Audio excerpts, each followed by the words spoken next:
Bismillahirrahmanirrahim. Assalamualaikum warahmatullahi wabarakatuh. Sebelumnya mohon izin untuk memperkenalkan diri terlebih dahulu. Perkenalkan, nama saya Cleo Rafael Putri Rahmanata dengan NIM 24109113200001. Saya adalah mahasiswi baru program studi kedokteran program sarjana Universitas Lambung Mangkurat Banjarmasin angkatan 2024. Pada video kali ini, saya akan menjelaskan kembali mengenai materi surface anatomy atau anatomi permukaan yang telah disampaikan pada mata kuliah anatomi oleh Bapak Dr. Abdullah Oski Liandri, Magister Kesehatan. Baik, pertama-tama yang perlu kita ketahui di sini terlebih dahulu bahwasanya anatomi permukaan atau surface anatomy adalah salah satu ilmu dari anatomi yang mempelajari tentang bagian-bagian eksternal tubuh seperti bentuk anatomi tubuh dan proporsi tubuh manusia serta titik acuan permukaan yang berhubungan dengan struktur yang lebih dalam yang tersembunyi dari pandangan, baik dalam posisi statis maupun dalam gerakan. Lalu langsung saja kita masuk ke dalam materi surface anatomy. Yang pertama yaitu ada bagian posisi anatomi. Posisi anatomi adalah posisi di mana badan berdiri tegak, lalu kepala, mata, dan jari kaki itu menghadap ke depan, anggota badan atas berada di samping namun merapat sehingga membuat telapak tangan ini menjadi terbuka, teman-teman. Lalu bagian ibu jari baik itu di tangan maupun di kaki itu menghadap ke depan dan menjauhi bidang median. Nah, kebalikan dari posisi anatomi sendiri adalah posisi fundamental, di mana posisi fundamental sendiri adalah posisi pada saat kita berdiri tegak pada saat melaksanakan upacara. Lalu selanjutnya kita masuk ke slide berikutnya. Yang perlu kita ketahui, posisi anatomi dapat dilihat dari sumbu dan bidang. Namun kita harus mengetahui terlebih dahulu istilah-istilah arah dari anatomi sendiri. Nah, istilah-istilah arah ini dapat kita lihat pada gambar. Ada superior dan kranial, yaitu arah anatomi yang mendekati kepala. Lalu ada inferior dan caudal, yaitu arah dari anatomi yang menjauhi kepala. Lalu ada anterior ventral, yaitu arah anatomi ke depan, dan ada juga kebalikannya yaitu posterior atau dorsal, yaitu arah anatomi ke bagian belakang. Kemudian ada arah lateral dan medial, yaitu arah yang mematok pada titik tengah tubuh manusia. Itu titik tengah tubuh manusia diambil dari sini. Lateral itu menjauhi titik tengah, sedangkan medial itu mendekati titik tengah tubuh manusia. Lalu selanjutnya ada juga gerakan proksimal, bagian anatomi tubuh yang bergerak lebih dekat ke titik tengah. Lalu ada distal, bagian anatomi tubuh yang dapat bergerak lebih jauh dari titik tengah tubuh manusia. Nah, karena kita sudah mengetahui istilah-istilah anatomi tubuh manusia, kita masuk ke dalam slide berikutnya, yaitu bidang-bidang anatomis tubuh yang membagi menjadi 3 dimensi atau cardinal plane yang ditunjukkan atau mematok pada koordinat ruang. Nah, di sini ada 3 jenis ya teman-teman. Ada sagittal plane, ada coronal plane, dan ada transverse plane. Nah, sagittal plane sendiri adalah membagi tubuh secara vertikal menjadi kiri dan kanan dengan pembagian massa tubuh dan ukuran tubuh yang sama. Terus ada juga frontal plane atau coronal plane yang membagi tubuh menjadi bagian depan dan belakang. Terus ada juga yang terakhir, ada transverse plane. Transverse plane ini adalah pembagian tubuh yang menjadi bagian atas dan bawah, teman-teman. Nah, 3 bidang ini berpotongan pada satu titik, yaitu titik berat badan atau yang biasa disebut dengan center of gravity. Titiknya ada di tengah-tengah tubuh atau pada pusar tubuh manusia, seperti itu. Terus Selanjutnya, selain ada bidang, ada juga sumbu-sumbu tubuh manusia. Nah, sumbu-sumbu tubuh manusia ini dinamai dengan nama belakang eksis, sedangkan bidang tadi dinamai dengan plan. Nah, eksis ini juga terbagi menjadi 3 macam, teman-teman. Ada longitudinal axis, ada sagittal axis, ada transverse axis. Nah, yang pertama transverse axis. Transverse axis ini adalah garis tegak lurus dengan sumbu bidang sagittal.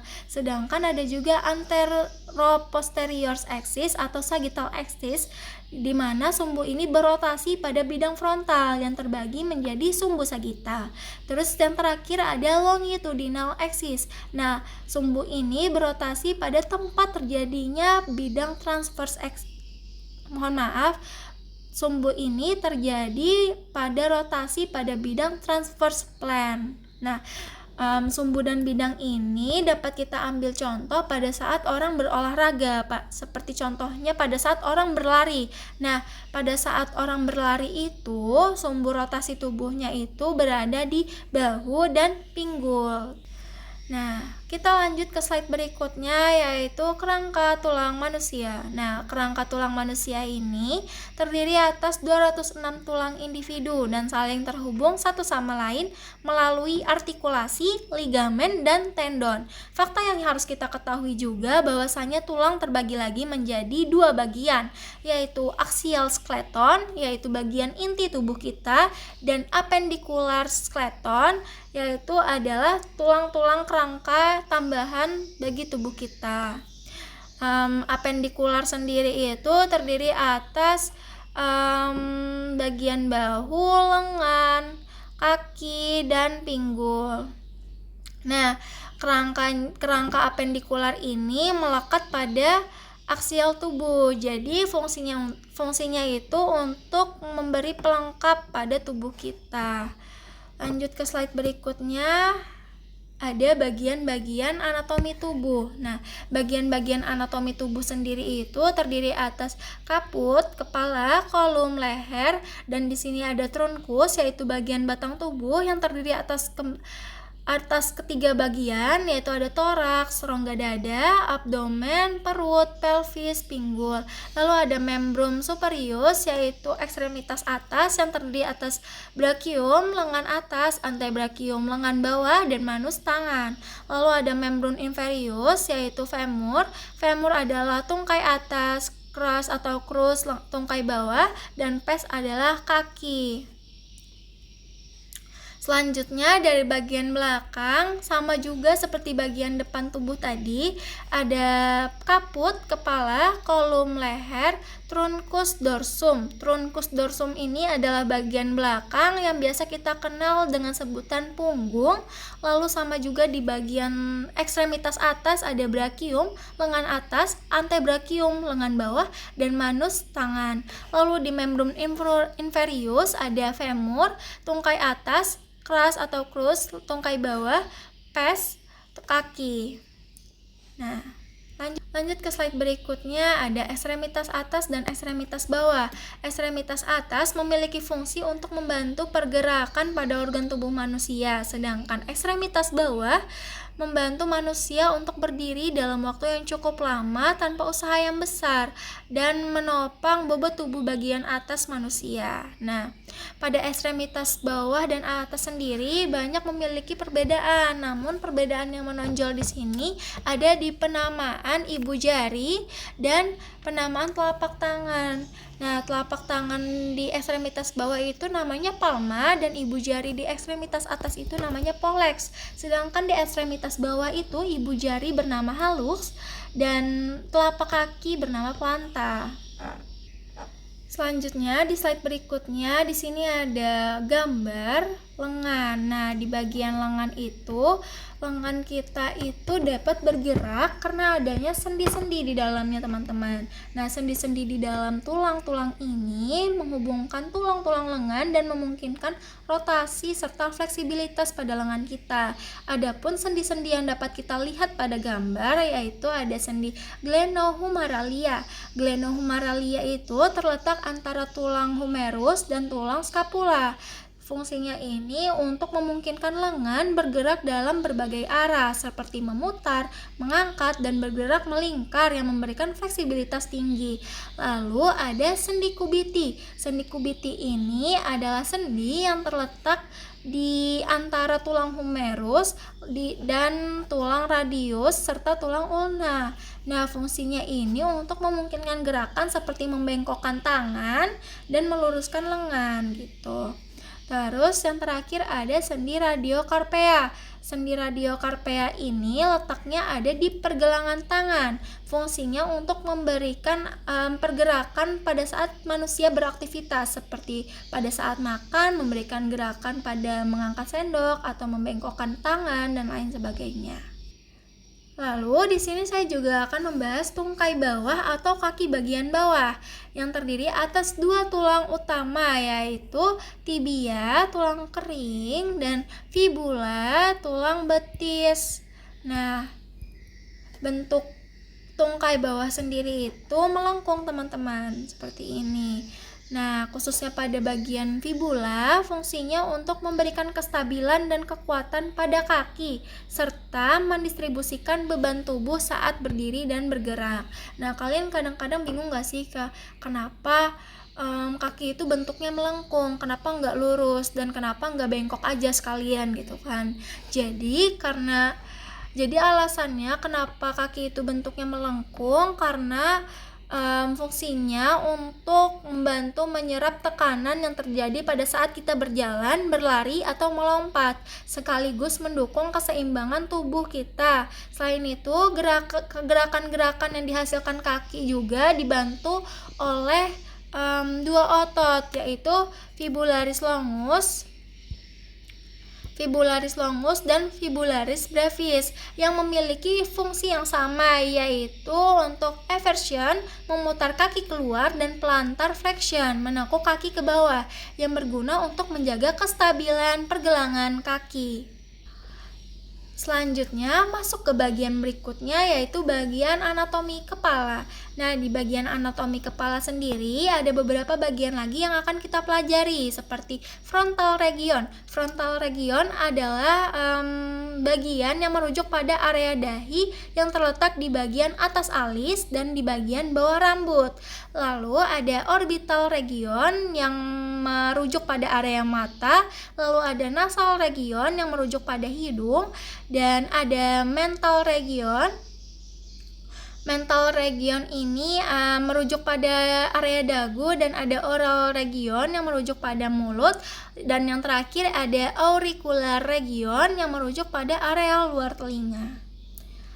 Nah, kita langsung lanjut ke bagian berikutnya, yaitu bagian kepala. Nah, di area kepala sendiri ada rambut, teman-teman. Nah, rambut ini tumbuh di kulit kepala atau scalp yang berfungsi untuk melindungi kepala dari sinar matahari dengan suhu yang sangat ekstrim. Selain pada kepala, rambut juga tumbuh di area wajah lainnya seperti alis, bulu mata, dan kumis. Alis terletak di atas mata, teman-teman. Alis ini fungsinya untuk menyerap keringat dan debu agar dapat melindungi mata kita. Lalu untuk bulu mata sendiri berfungsi untuk melindungi mata kita dari kotoran dan debu-debu, teman-teman. Lalu ada jenggot atau kumis. Nah, kumis sendiri itu tumbuh di sekitaran area dagu dan pipi. Nah, berfungsi untuk penanda seksualitas sekunder dan bisa melindungi wajah dari perubahan suhu yang sangat ekstrim. Lalu ada juga nih, selain di bagian wajah, kepala, ada juga rambut yang tumbuh di bagian tubuh, seperti di lengan dan kaki, ada bulu-bulu halus. Nah, bulu-bulu halus di lengan dan kaki itu lebih halus daripada rambut yang ada di kepala. Fungsinya itu untuk menyerap keringat, teman-teman. Lalu untuk selanjutnya ada juga rambut yang tumbuh di area ketiak atau aksila. Nah, rambut yang tumbuh di ketiak ini berfungsi untuk mengurangi gesekan antara lengan dan tubuh, serta dapat memengaruhi pengeluaran feromen tubuh manusia. Serta ada juga di area organ vital kita. Nah, fungsinya berkaitan dengan perlindungan kulit dan pengaturan suhu di tubuh kita. Tapi rambut yang tumbuh di area vital kita itu tumbuh pada saat ketika remaja sudah mendapati masa pubertasnya gitu. Lalu selanjutnya di slide berikutnya di sini ada gambar pertumbuhan rambut. Nah, rambut itu tumbuh melewati beberapa fase teman-teman. Nah, fasenya ini dibantu oleh dermal papilia. Dermal papilia itu adalah kandungan dari bagian rambut yang mengandung pembuluh darah dan berfungsi untuk memberikan nutrisi pada sel-sel rambut agar dapat berkembang.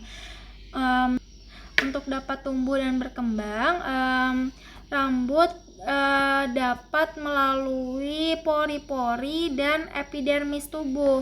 Nah, gunanya pori-pori ini untuk menyerap kelenjar, untuk mengeluarkan kelenjar minyak yang dikeluarkan oleh kelenjar sebaceous atau sebum yang dikeluarkan oleh kelenjar sebaceous. Selain itu, ada juga epidermis yang berfungsi untuk melindungi rambut agar tetap terus lembab dan tidak mengalami kerusakan.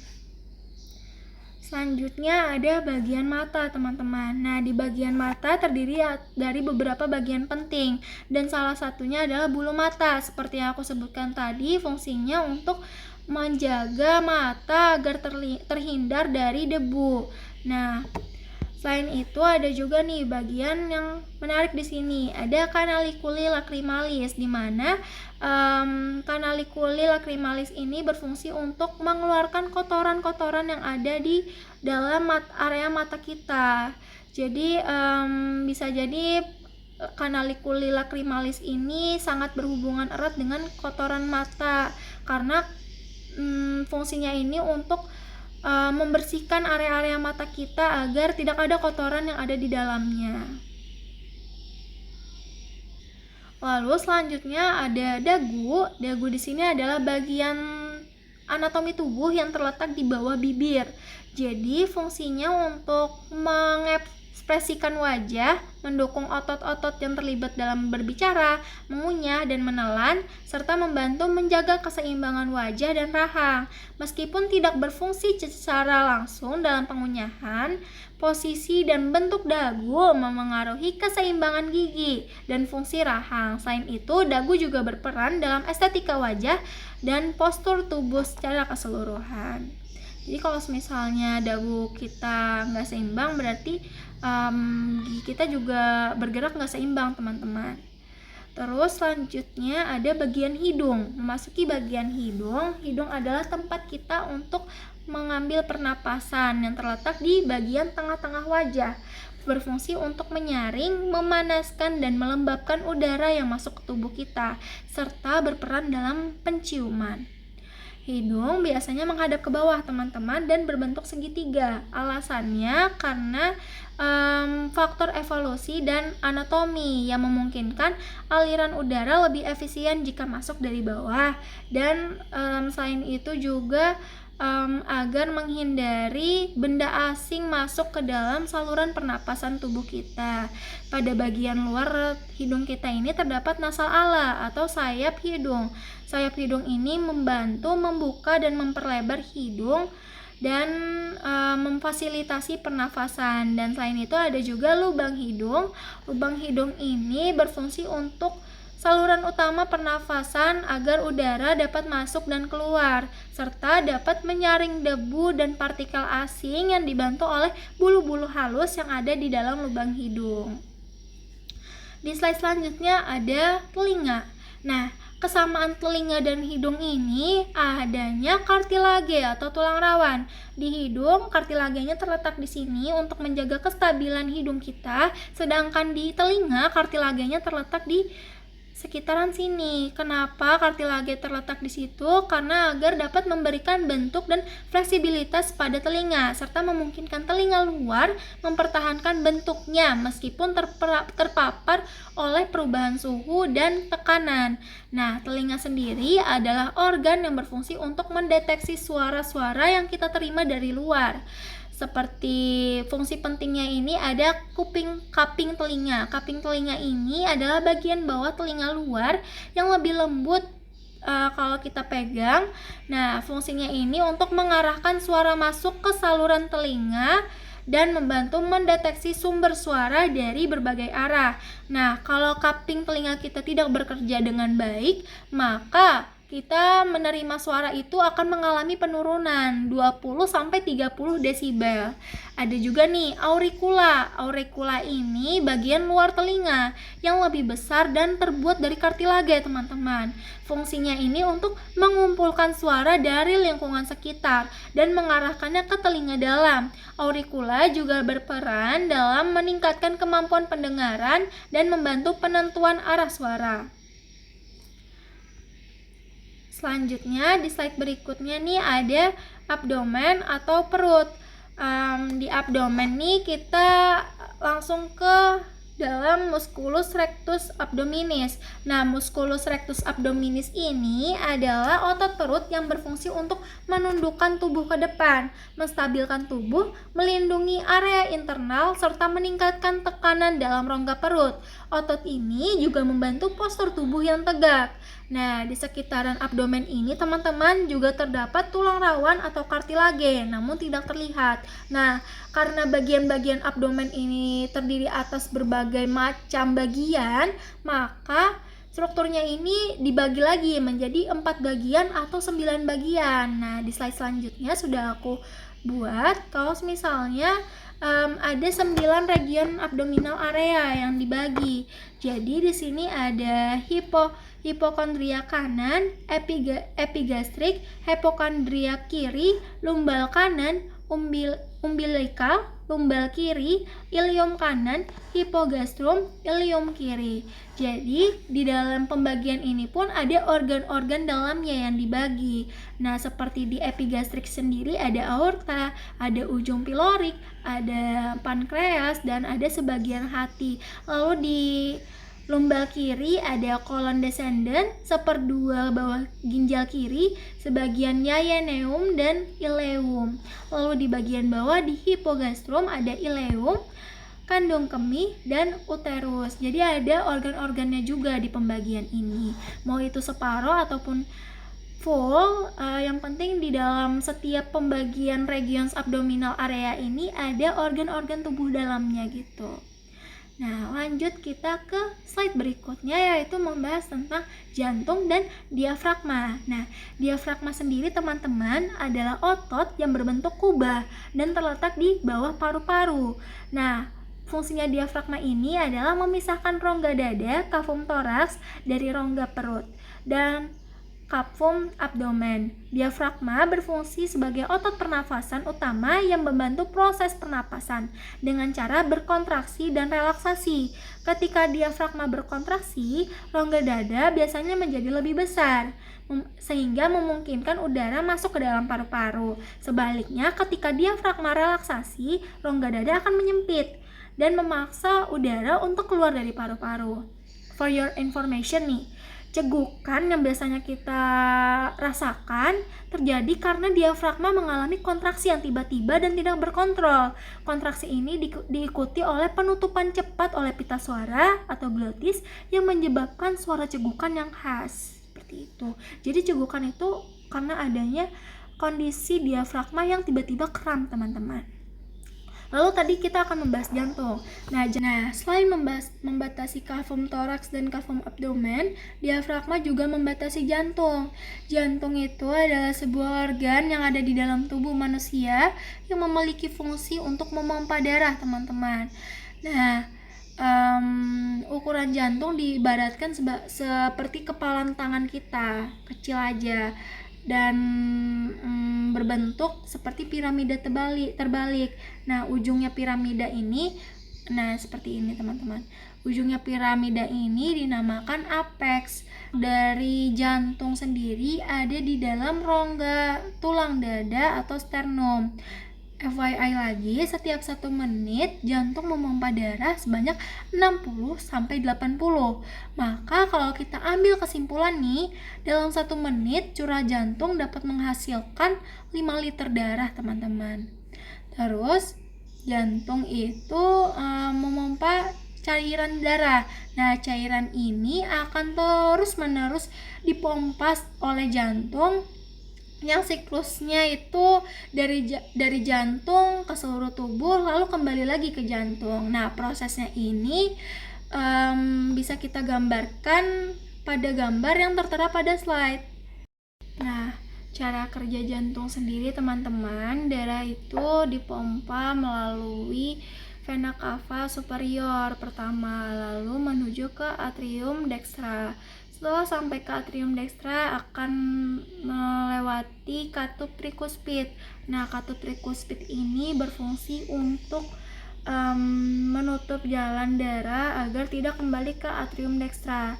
Setelah sampai di katup trikuspid akan sampai ke ventricle dextra. Nah, dari ventricle dextra ini darah akan dibawa menuju ke arteri pulmonari. Nah, pada saat darah sampai di ventricle dextra, darah akan dipompa agar dapat menuju paru-paru sehingga kandungan yang ada di dalam darah itu dari karbon dioksida dapat terlepas dan digantikan oleh oksigen. Nah, setelah sudah dipompa akan menuju ke arteri pulmonari. Di arteri pulmonari darah akan kembali masuk ke dalam jantung melalui vena pulmonari lalu masuk ke atrium sinistra. Di atrium sinistra ini darah akan lebih banyak mengandung oksigen. Lalu setelah itu akan melewati katup bikuspid. Katup bikuspid ini akan membantu darah menuju ke ventricle sinistra, dan di ventricle sinistra sendiri akan dipompa kembali agar dapat menuju aorta. Lalu setelah sampai di aorta, darah akan menyebar ke seluruh tubuh manusia. Nah, selanjutnya jika darah sudah menyebar, darah akan kembali masuk lagi ke dalam jantung dan prosesnya pun sama seperti itu juga dan berulang kali secara terus-menerus. Nah, selanjutnya ada perbedaan anatomi tubuh pria dan wanita. Jadi, perbedaan anatomi tubuh pria dan wanita itu sangat terlihat jelas, terutama pada bagian leher, teman-teman. Pada bagian leher laki-laki, pria itu punya jakun atau Adam's apple, di mana bagian jakun itu termasuk dalam larynx kotak suara yang hanya dimiliki oleh pria saja. Nah, sedangkan perempuan tidak punya, teman-teman. Lalu untuk pinggul wanita itu lebih besar. Fungsinya itu untuk mempersiapkan wanita agar dapat mengalami kehamilan dan persalinan. Sedangkan pinggul pria itu lebih sempit, teman-teman. Terus untuk bentuk tubuh. Nah, bentuk tubuh perempuan dan laki-laki pun jauh berbeda, teman-teman.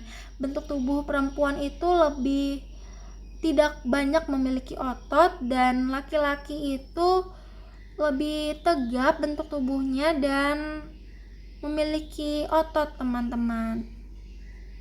Lalu di bagian dada. Nah, bagian dada untuk pria itu bagian dadanya lebih besar daripada wanita, dan di wanita itu memiliki payudara di bagian dadanya yang dapat berkembang terus-menerus tergantung hormon estrogen. Perbedaan-perbedaan ini didorong oleh faktor biologis dan hormonal yang memengaruhi perkembangan tubuh pria dan wanita. Lalu selanjutnya di sini ada organ reproduksi. Nah, di bagian organ reproduksi, organ reproduksi sendiri untuk pria bertugas untuk menghasilkan sperma dan hormon seks pria, yaitu testosteron. Organ reproduksi pria terbagi lagi menjadi organ eksternal dan internal.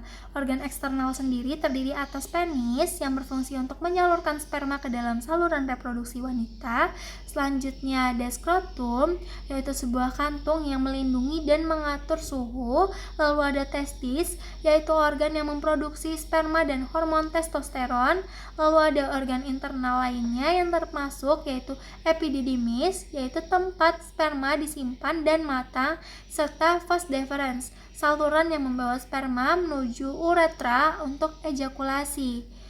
Untuk di organ reproduksi wanita sendiri, di organ reproduksi wanita bertanggung jawab untuk menghasilkan sel telur, teman-teman. Nih, sel telur sendiri ada 2 macam. Dan sel telur itu untuk mendukung pembuahan serta memberikan tempat untuk perkembangan janin selama kehamilan.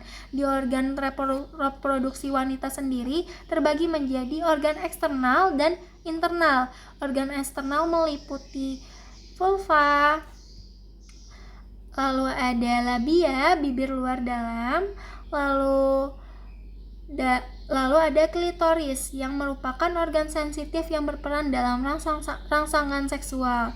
Lalu di vagina juga ada, yaitu saluran yang menghubungkan vulva dengan organ internal yang berfungsi untuk menghubungkan tempat pemasukan sperma, saluran kelahiran dan melahirkan, serta saluran untuk aliran darah menstruasi.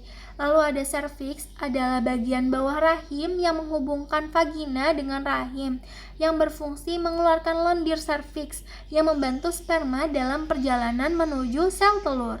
Lalu ada juga rahim di bagian internal organ reproduksi, yaitu organ tempat perkembangan janinan selama kehamilan. Di dalam rahim terdapat lapisan nih teman-teman, yaitu endometrium yang tebal yang akan meluruh dan keluar sebagai darah menstruasi jika tidak terjadinya pembuahan. Lalu ada tuba falopi atau saluran tuba yang merupakan saluran yang menghubungkan ovarium dengan rahim. Tempat di tuba falopi sendiri adalah tempat terjadinya pembuahan ketika sperma bertemu dengan sel telur. Lalu ada ovarium, teman-teman. Ovarium adalah organ yang menghasilkan sel telur dan hormon-hormon penting seperti estrogen dan progesteron yang mengatur siklus menstruasi serta mendukung kehamilan. Nah, semua organ yang ada di dalam organ reproduksi wanita ini dalam siklus selalu bekerja dalam siklus bulanan untuk mempersiapkan tubuh wanita dalam kemungkinan. Slide terakhir nih teman-teman. Nah, seperti kita lihat pada slide ada gambar otot-otot bagian tubuh manusia. Nah, karena dari awal kita sudah mempelajari tentang bagian serta fungsi dari anatomi tubuh permukaan, maka sebagai pelengkap di sini saya bakalan ngasih penjelasan gimana sih bagian-bagian anatomi tubuh itu bergerak dengan otot. Seperti yang kita ketahui, sebagian besar otot dalam tubuh kita adalah otot rangka. Otot rangka membentuk 30-40% dari total massa tubuh kita. Ada tendon nih di dalamnya. Tendon itu adalah jaringan ikatan yang kuat yang menghubungkan jaringan otot rangka ke tulang di seluruh tubuh kita. Seperti otot bahu, otot paha belakang, dan otot perut adalah contoh otot rangka. Nah, terus otot-otot dibagi menjadi 3 lagi nih. Seperti otot rangka yang pertama. Otot rangka itu adalah otot yang sukarela bekerjanya, yang mengendalikan, yaitu bergerak sendiri dia. Terus ada juga nih yang kedua, otot jantung. Otot jantung itu hanya bergerak di jantung kita aja. Fungsinya itu untuk memompa darah ke seluruh tubuh, membantu jantung dia. Terus untuk yang terakhir ada otot polos. Nah, untuk otot polos sendiri itu berfungsi untuk membentuk organ serta pembuluh darah dari saluran pencernaan, kulit, dan area lainnya. Otot polos juga bersifatnya tidak sadar, teman-teman. Jadi sistem yang ada di otot polos ini adalah sistem saraf otonom, dan kita juga yang mengendalikan. Contohnya otot dalam saluran kemih kita yang membantu membuang limbah dari racun yang ada di tubuh kita. Alhamdulillah kita sudah sampai di ujung akhir PPT. Demikian penjelasan mengenai anatomi permukaan tubuh manusia. Semoga informasi yang telah saya sampaikan dapat bermanfaat bagi kita semua dalam memahami ciptaan Allah Subhanahu wa taala dengan lebih baik lagi. Maka dari itu, mari kita terus menjaga kesehatan tubuh sebagai amanah yang telah diberikan oleh Allah Subhanahu wa taala dan selalu mengedepankan ilmu yang bermanfaat untuk kehidupan kita. Terima kasih atas perhatiannya dan waktunya. Semoga Allah senantiasa memberikan kemudahan dan keberkahan dalam setiap langkah kita. Akhir kata, wassalamualaikum warahmatullahi wabarakatuh. Terima kasih banyak.